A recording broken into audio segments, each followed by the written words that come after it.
Hello everybody and thank you for joining us for the sequel, Fist Hard 2, Fist Harder. A diddle fisting. Fisting 2, Electric Fistaloo. Plenty of fist.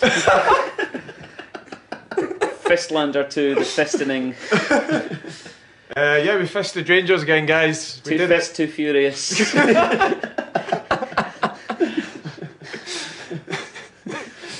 No, you've got this, man. I'm not. I'm not going to get involved. You've got this.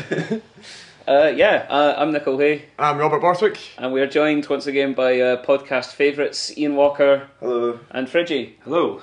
As I alluded to there, we fist Rangers. We did. So very, very hard. We did. Oh, it was great. There's no better feeling than beating Rangers. Honestly, like I like beating Hibs. It's great, but we do it all the time. Yeah, this is a rare and acquired taste. it's honestly, I love it. It's great. It's great. How do you feel about beating Rangers, Iain Walker? I'm over. Good.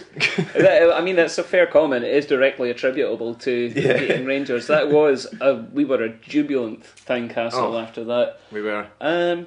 Yeah, like some people were saying, like best home win for ages, like the most sort of emphatic and joyous it's been for quite some time. It's good.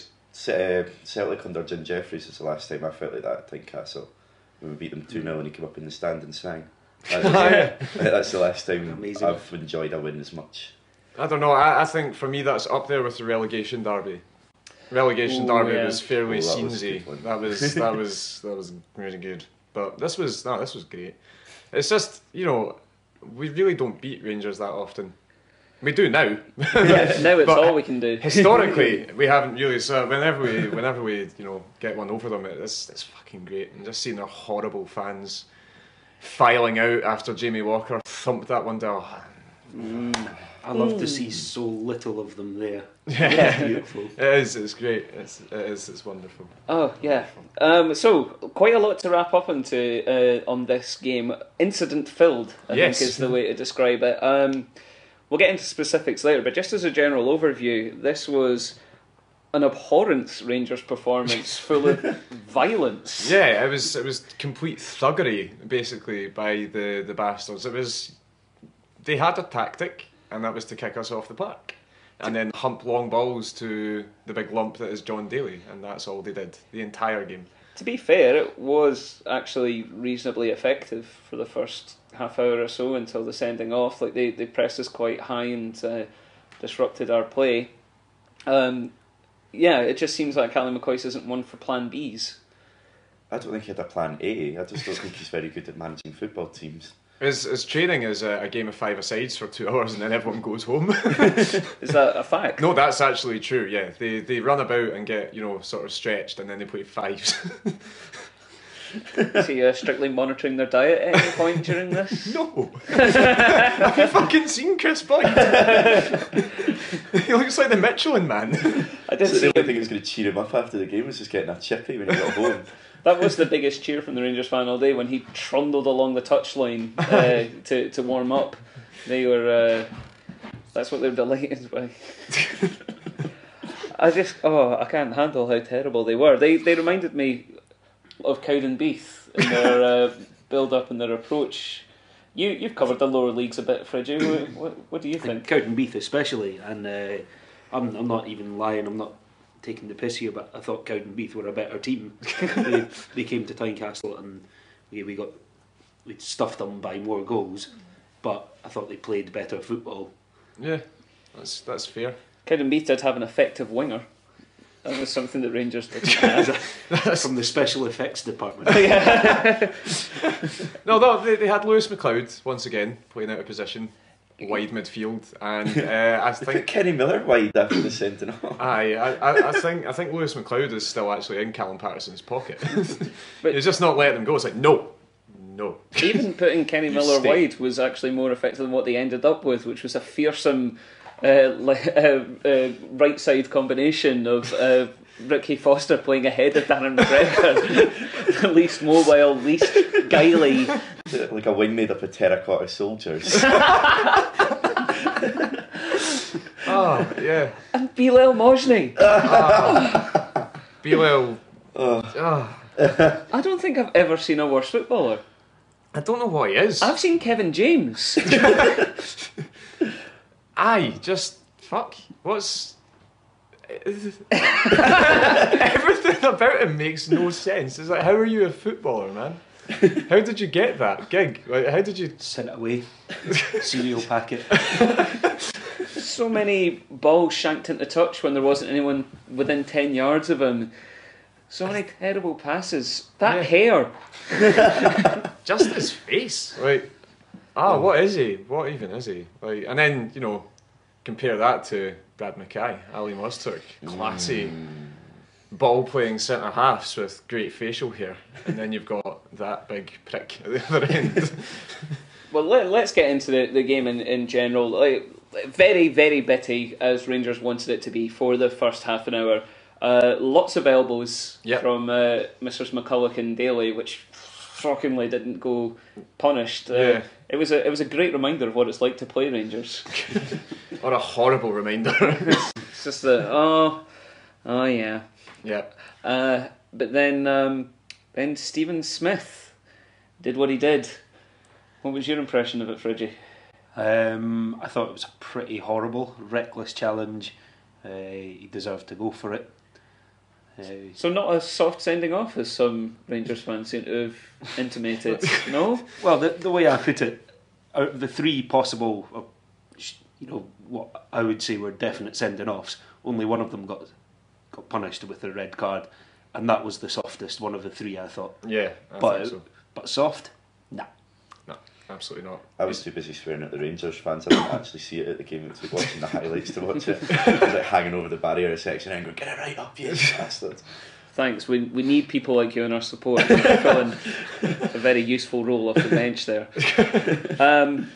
So it didn't actually change the pattern of the play that much for about 10 minutes afterwards. Rangers continued to press us high. I thought Nicky Law was probably their most effective player, harrying us a lot. I think Morgado Gomez actually had his worst game that he's ever had for us. Got caught in possession a lot. I think he kept looking for his pal Prince, and he wasn't there, and there was some Spanish guy instead, and Morgado didn't understand what was going on. So he just sort of stood there questioning things and then got dispossessed a few times. Probably confused by the malnourished child that was running around in front of them as well. Sort of like, should this guy be sweeping my chimney? I don't understand. Have you guys ever heard of the Wonder Twins? They were a pair of superheroes from a 70s DC cartoon called the Super Friends. Like their powers only activated when they did a fist bump, but without them they were just like a couple of people. So I'm wondering if Gomez and Bravin are the Wonder Twins. Could be onto something there.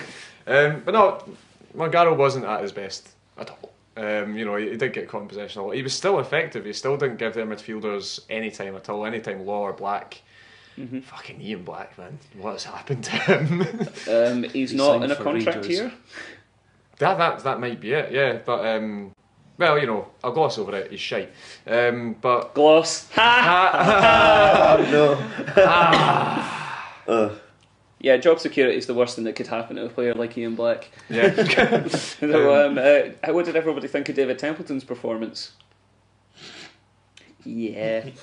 But slowly and surely we managed to get our foot on the ball and got into the game. There were a few chances began to develop, but for both teams it was mostly from set pieces, not a great deal from open play, and there was a lot of chance for set pieces.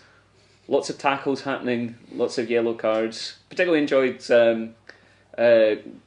Gomez getting booked for a 50-50 where Nicky Law basically fell on top of him. That was interesting. And then that led to Gomez. Obviously, that's him now got a suspension in a couple of games' time. Did he not have that anyway? No, not yet. Okay. He was one away from it. Everybody was worried about him getting suspended for this game. Yeah. All right. Well, loves a booking. Loves a booking, but that one wasn't entirely warranted. I've got no idea why Thompson gave that, and then straight after that gave Patterson a booking as well.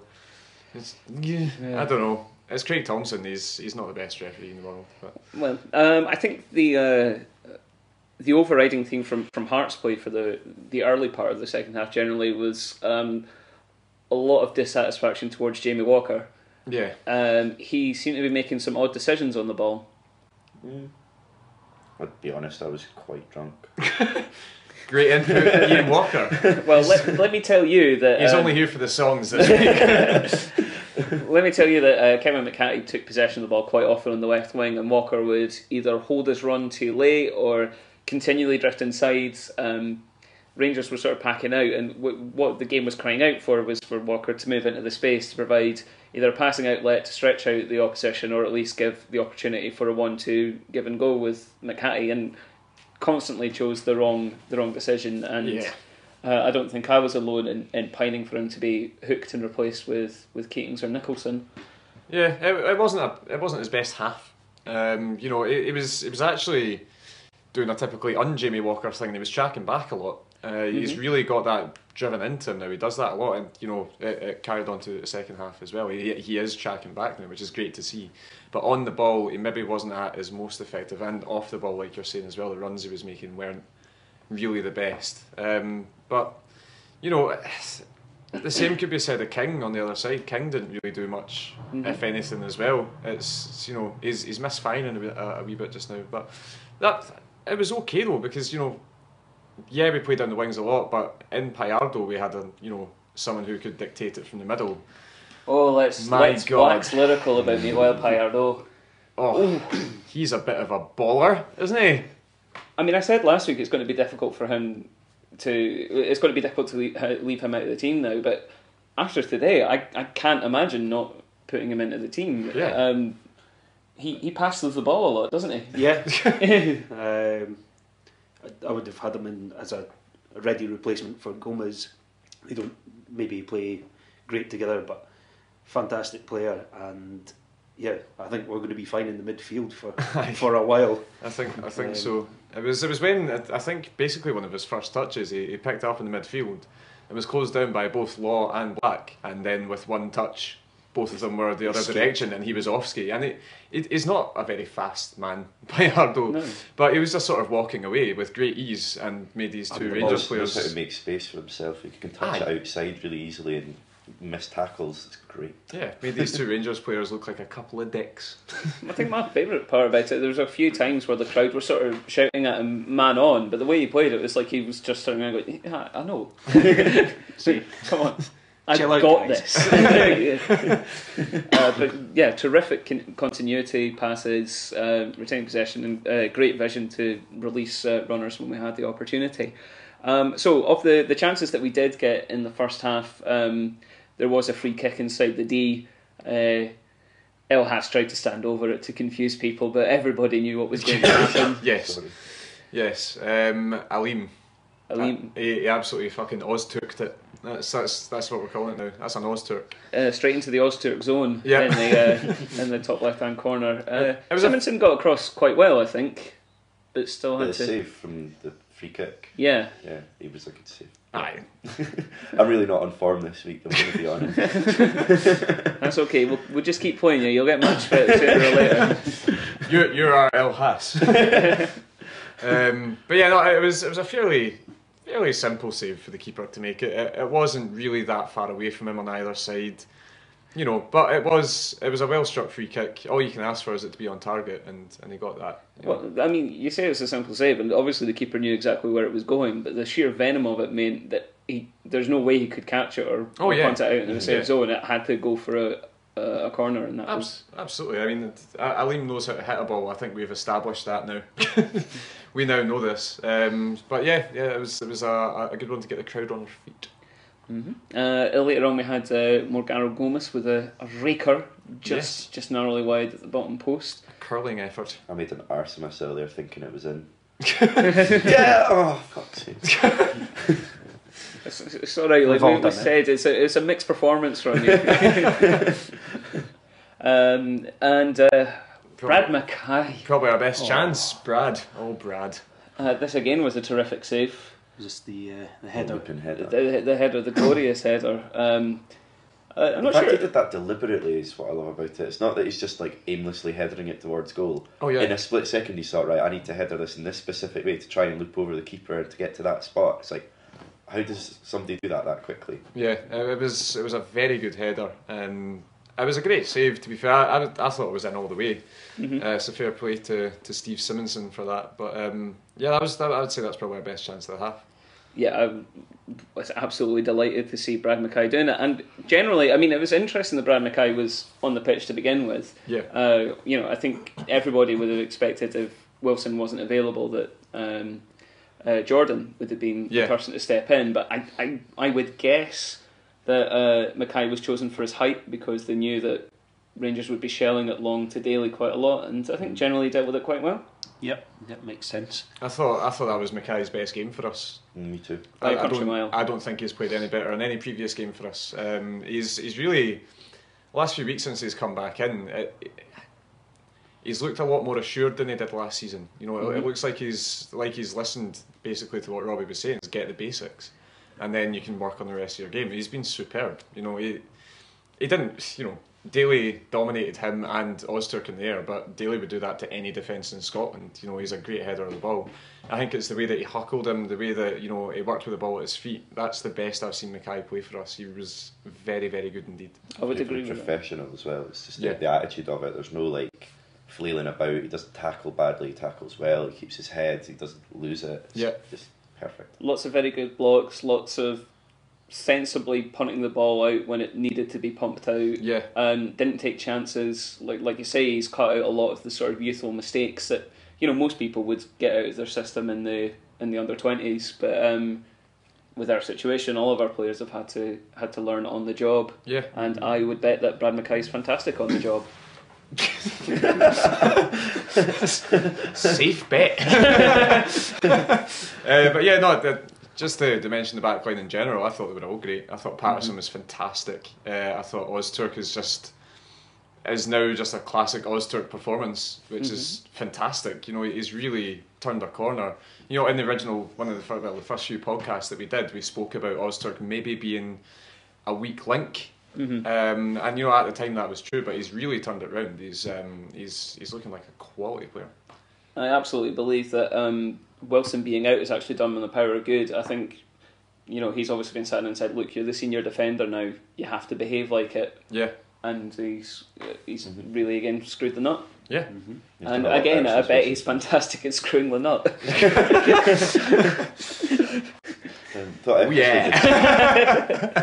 thought Eckersley did really well when he came on. Yeah. He did a solid job, but I mean, again, He wasn't my first choice or anything, but I'm just saying, getting chucked on with that pressure at the time that he was chucked on, I thought he was quite good. The block that he made just after we scored as well to deflect it onto the bar.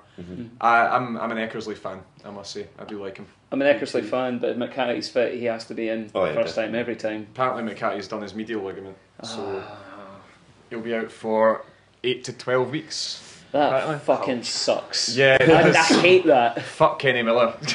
That horrible thug. But you know, one thing that shovel-faced prick. One thing that Eckersley did provide fantastically was that wonderful face when he looked at Chris Boyd.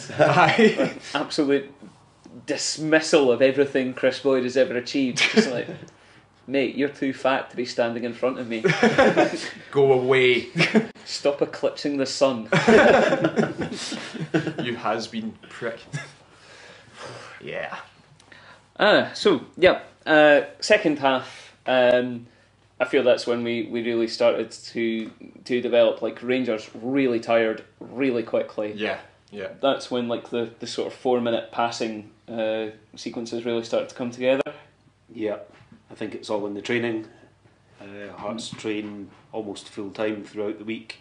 Yeah, and I've heard rumours about the Rangers training technique. 5-a-sides, mate. That's all they do. It's basically the same as mine. You know, midweek 5s and then a chippy. Are you basically saying that you are Chris Boyd? He's faster than Chris Boyd. Yeah, I really think that's why we don't get on, Chris and I. Maybe too similar. I think we probably got a great contribution from Buffy the dog there. She really had a good sniff at the microphone. So thanks, Buffy. Thanks, Buffy. You are also more effective than Chris Boyd. Wait for our song. But yeah, still not that actual many chances until the goal. Yeah. Do you want to talk us through it, Iain Walker? Can you remember it, Iain Walker? This one I can, yes. I went absolutely tonto. Good. But yeah, great cross from Callum Patterson, sitting deep. Well, not sitting deep, but from a deep line position. What a whip was on that. There's no way to defend that easily. And forced... Just the full Indiana Jones is what it was. Yeah, absolutely. And forced... it wasn't McGregor, it was the other one, wasn't it? It did the weird overhead kick thing. McCulloch. Fell on his arse, and then it bounced into the path of... Who scored? Holt. Bounced into Holt's path, and it was... What a finish, man. Slotted. Full stride, full pelt, and just outward swinging. Oh. Thunder Holt. I mean, I love I love a neatly. I knew you would. Thank fuck you're here. I love a neatly slotted finish from the edge of the box as much as the next man, but if it also involves McCulloch lying on his face, lamenting his lot in life, then oh. He actually started elbowing the turf. He was a fucking disgrace the whole game. Aye, yeah, he tries to referee every game he's in. He's a disgrace of a player. He's just a walloper, like absolute tube. That dive he did. Yeah. When he was defending, when he was trying to chase down Billy King, I think it was. Yeah. Like, couldn't catch him, couldn't even get close enough to him to do a cynical foul, so he just fell over. Like, you mentioned a few times in the past in this podcast about lower league players just going, oh well, I'm not going to get you, so I'll just push you over. He's not even good enough to do that. He's pushed himself over. Oh well, I'll just fall. Yeah. But bring it back to the goal. Fucking scenes when that went in. It was Jason seemed to fair enjoy it. Sprinting with knee slides. Yeah, the synchronised knee slides of Öztürk and Mackay as well. They've obviously been working on that in training. And that's the value of full-time training. Exactly. Yeah, you get time to do celebrations. You can Thursday afternoon. Practice your. Can you do a knee slide at fives? You can have your Brad Mackay. Yeah. He just floats over the turf.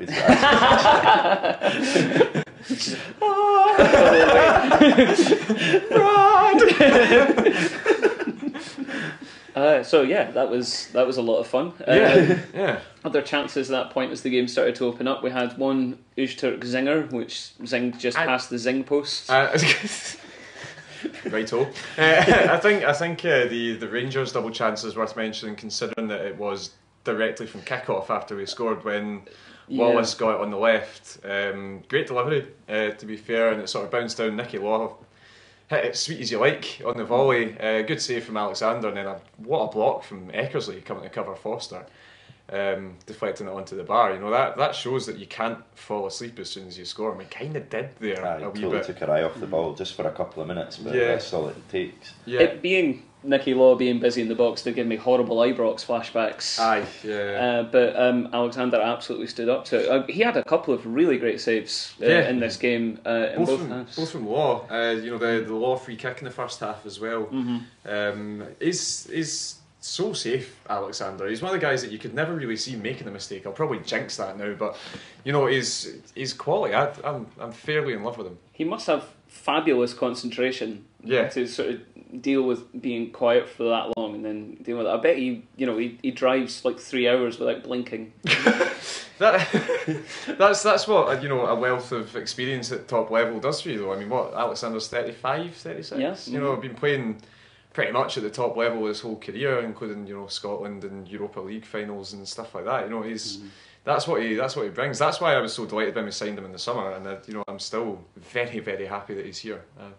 Got quite a lot of time for him. So, like I was saying, as that half developed, Rangers' chronic lack of fitness, as well as being down to 10 men, began to tell, and they really horrifically resorted to just looking for set pieces. Yeah.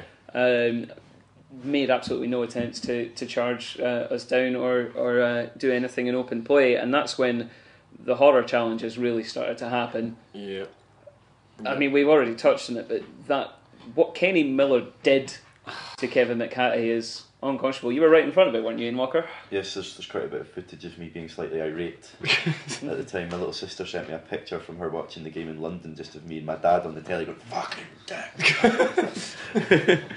He came in not even fully from the side. It was kind of like from about 4 o'clock, as it were, diagonally from behind, full pelt. At no point was there any control involved. I mean, people are saying, like he touched the ball. Like Stuart McCall on the telly was going, "Oh, I think there was a touch on the ball, therefore it's not a red card for me."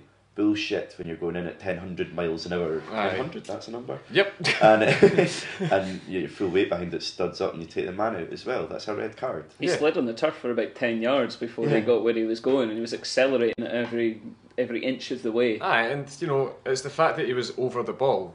He got the ball, he did get contact on the ball, but it was on top of the ball and his foot bounced over it, and it's totally jarred McCarthy's knee, and now he's fucking injured. So yeah, thanks Kenny, you fake tanning Hibs cunt. Sorry. That was sorry, I'll just say that again. Fake tanning Hibs cunt. Yep. You and your melted face. But as being over the ball goes, it wasn't quite as over the ball and vicious as Chris Boyd's over the ball viciousness. My nemesis. Well, the man is keeping you out of the team. I didn't actually see that at the time. I was too busy swearing at the Rangers fans.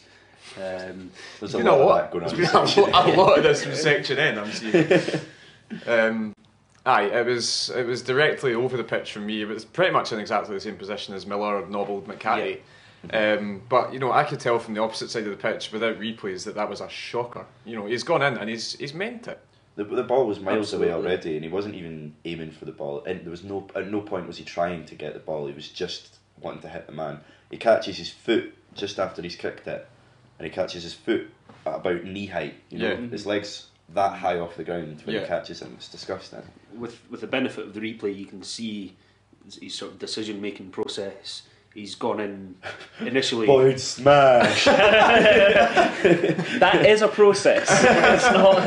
Let's not denigrate it too much. It's like probably the first thought he's had in about a fortnight. So let's not. It's just Boyd smash and fried Mars bar is all I can think about. To be fair, it must hurt quite a lot getting tackled by someone the same size and dimension as Tony Soprano. The thing about it was, you could, if you were to try really hard to give the benefit of the doubt to Miller, you could say that his contact was part of the tackling motion. With Boyd, he's gone in for the tackle and then swung. Yeah, it's just violence. It's the fact he's using his left foot as well. It's like he's back on to him. Normally, when you're doing a sliding tackle, you kind of face the person that you're tackling, because you're kicking the ball. Because he's not going for the ball, he's got his back to him and he's just studs straight in with his left foot. It's a stinker. Vile. But Chris Boyd did provide us one of the most hilarious moments of the game up to that point, because he went for a warm up in front of the Rangers fans, and that was the first cheer they had all day, which got Super Ali thinking, "Oh, he must be quite good. Guess I better get him on." And then they bring him on for Lewis McLeod. And they fucking lost their mind. Ali, get to fuck. No, stay, Ali. Absolutely stay. We want you to stay. Don't go anywhere. Four stands of Tynecastle singing about Ali McCoyston irony is just deliciously funny.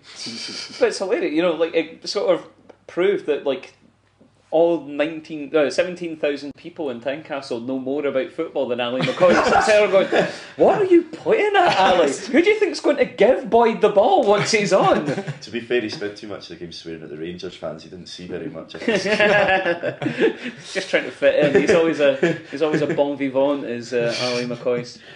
Oh yeah, cracking decision, Ali. Keep it going. Yeah. Other little things to clear up in that half.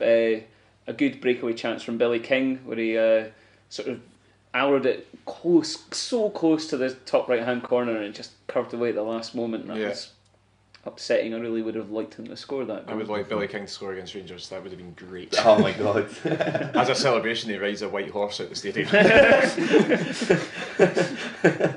Delicious. As a celebration, he becomes a repressed homosexual.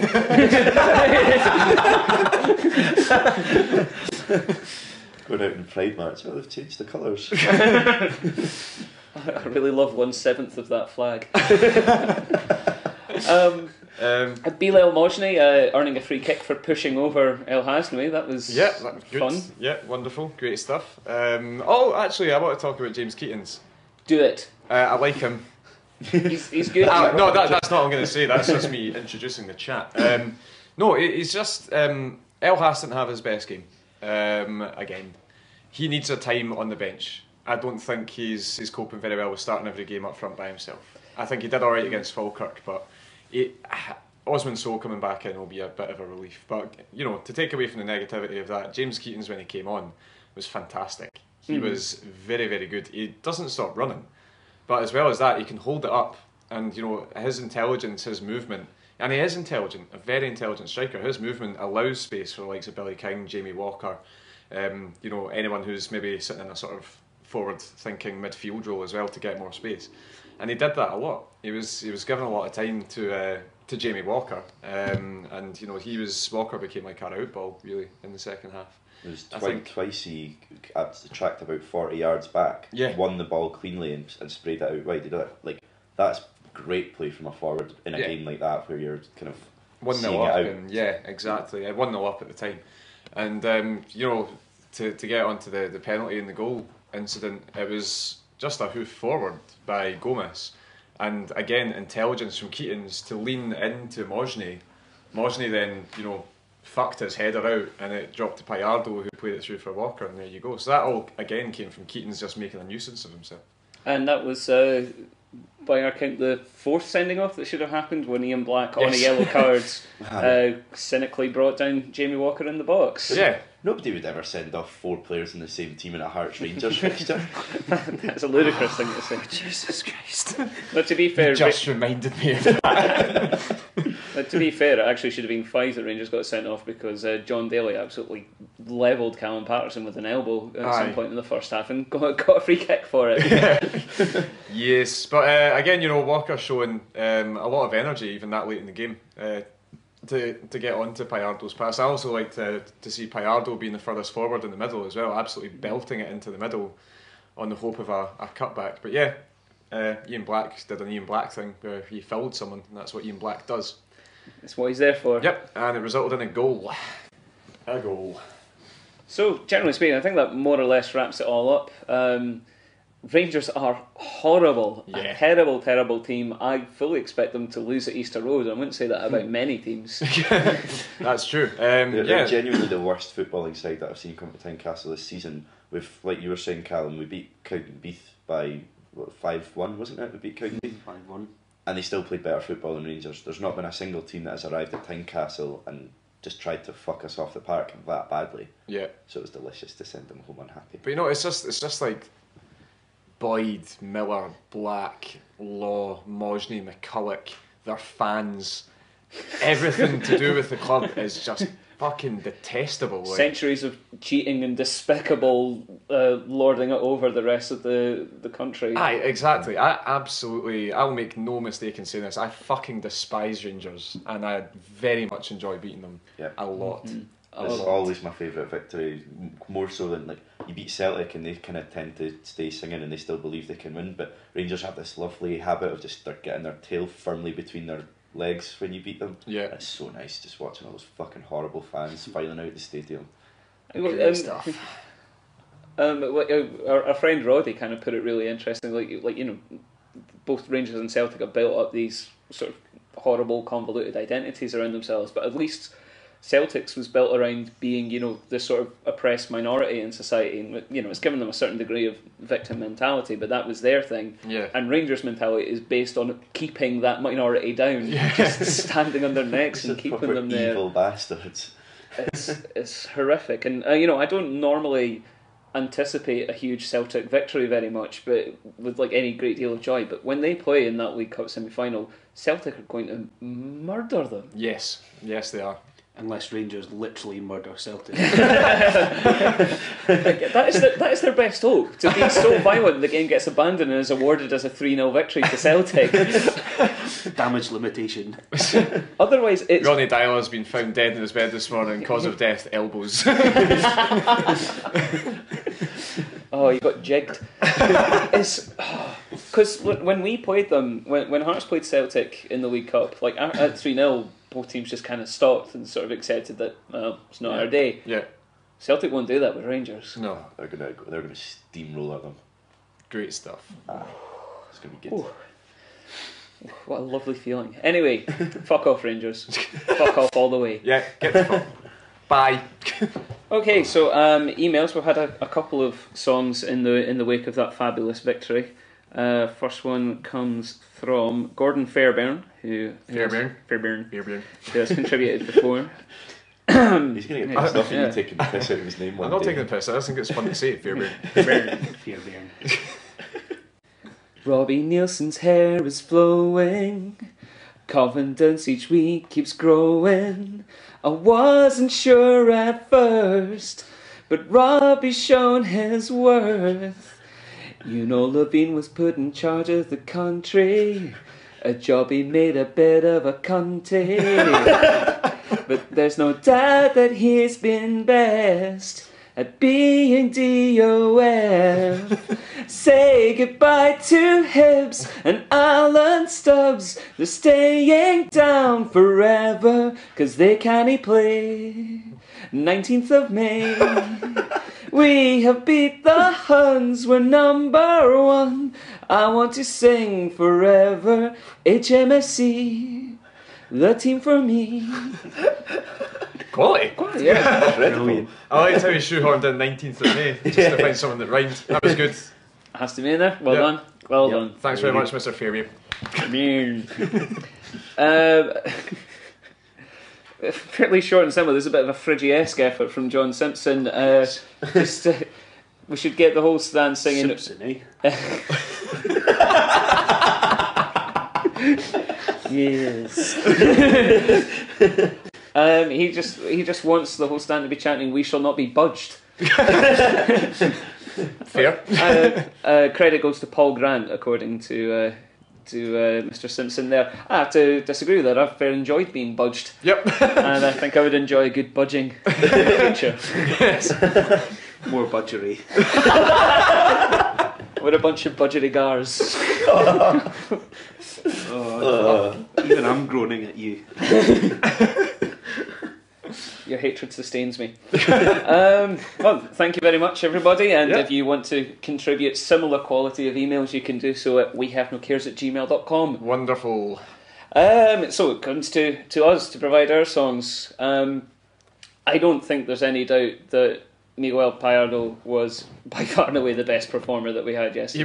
He was the best player on the pitch, but I think, notable mentions have to go to Callum Patterson and Ali Mujturk as well. Mm-hmm. And the man himself who's getting a fucking song. But I also want to give mentions to Neil Alexander. Okay, yeah, that's fine, you can do that. Jason Holt, who scored a good goal. I'll allow you to do that. Have we just got a whole team sheet that we can just read off? Like, special mention to go to literally Hearts. everybody. And I was quite keen on doing songs for both Bilal Mojni and Ali McCoy, who contributed wonderfully to this victory. Yes, absolutely. But no, who are we singing about? It's got to be Beard Mackay.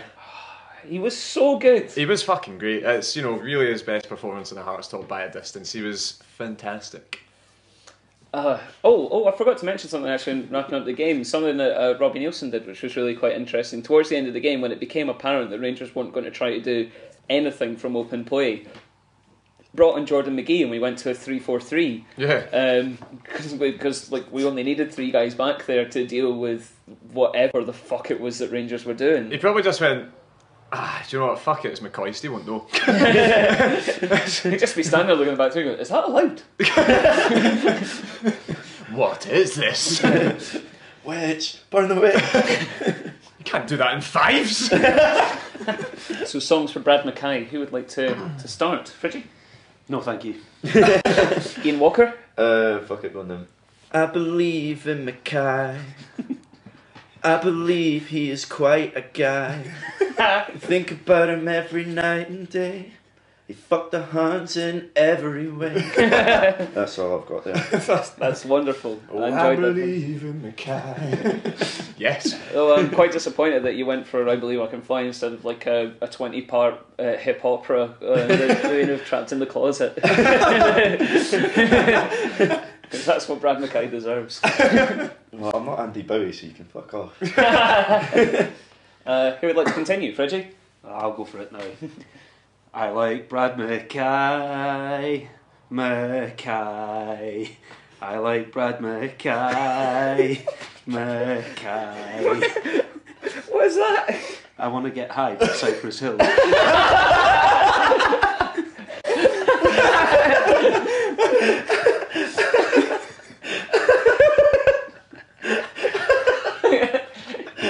I've totally lost it. Ready to stop. Well, I'll take on the onerous task of trying to follow that. You've done it.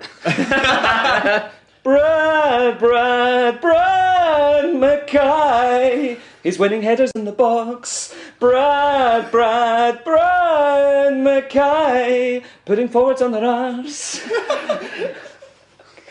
Keep on crying, you hybees. You'll never have no one like him.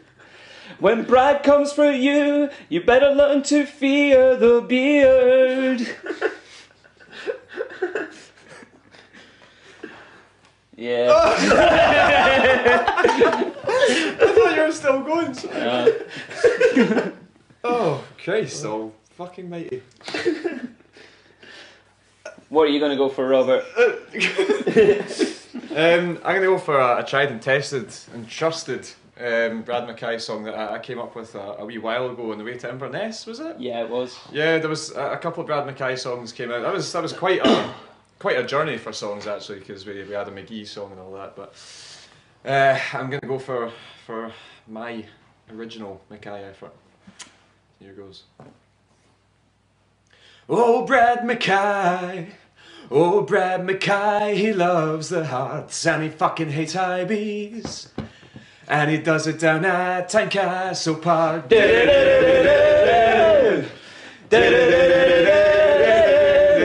Oh, Brad Mackay!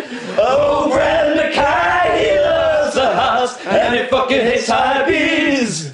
And he does it down at Tynecastle Park. Yep, and that's where our podcast theme music comes from. Yes, and it's the best thing that Robert's ever done. So it's the only thing that I could ever be proud of myself for. So well done, you get the win this week, Robert. Thanks, man. Oh, that's great. Well, one other song did come out of that Inverness trip for Brad Mackay. Fridgey, would you like to take it? Brad Mackay, Brad Mackay. Brad Mackay, Brad Mackay. Brad Mackay, Brad Mackay, Mackay, Brad Mackay, Mackay, Brad Mackay, Brad Mackay. Yep. we should be a barbershop quartet. Singing songs about Brad hairy Hearts players. Fisting Rangers. But yeah, well, that's a lot of songs for Brad Mackay, but he deserves every one of them. He fucking does. What a marvellous human being. Thanks, Brad. Okay, well, thank you everybody. Thanks for joining us again, and thank you to Heart of Midlothian for dry fisting Rangers once again. Once again. We will never ever get tired of it. We won't. We won't. If people want to get in touch with us, Robert, what should they do? They should have a look at our Twitter, which is We Have No Cares. Well, yeah, that's it. No, it's at We Have No Cares. Mm-hmm. Got it. You can also contact myself at RF Borthwick. Me at Iain Walker 5 with the right amount of eyes. Me at Fridgey Town. And me at Nickel Hay. And this episode and our previous episodes are all at our Tumblr site, which is wehavenocares.tumblr.com. Just put We Have No Cares into the internet and you'll get a lot of beautiful Jambo content out the other end. Yeah, absolutely will. We'll be back next week to report on our stunning victory over Celtic. Yay! Steve Crawford. Steve Crawford. Steve Crawford. Hey, baby! Amaruso, that's a run, it's a goal!